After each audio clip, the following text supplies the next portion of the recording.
We do see that the United States has said that European countries should take the lead in it.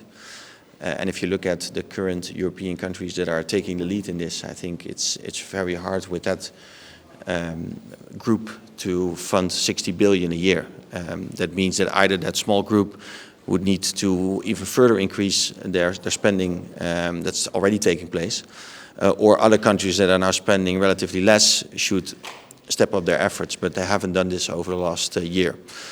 And I think what we do now is that we provide support to Ukraine with a relatively short time horizon. So we, in very creative ways, we try to make sure that they stay in the fight. But if we want to change the underlying calculus of Putin, Ukraine should not only be able to rely on our support for the next 3 to 6 months, but to the next 2 to 3 years, because then Putin also needs to assess whether he thinks that in 2 to 3 years he will be in a better position or not.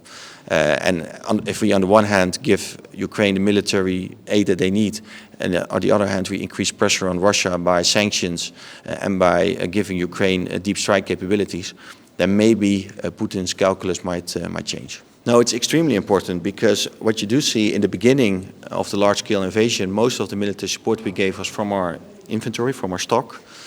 But now it's mostly industrial production. If we want to further ramp up industrial production both in Ukraine and in the Netherlands and in the rest of Europe, we need to make sure that more private funding goes to the defense industry. And you do see now that, especially when it comes to drone manufacturers, for example, that are often startups or startups towards scale-ups that are growing relatively fast, we need to have more, for example, private equity and other funds to be involved. And I think we do need different funding mechanisms to make sure that private funding is going into the defense industry and to the most promising drone manufacturers, for example. So in the Netherlands we have a lot of conversations with different financial institutions and different sources of funds. It's not always easy, but I see much more willingness now compared to a few years ago with banks, with pension funds, other types of investors to be involved in the defense industry, so that's very positive.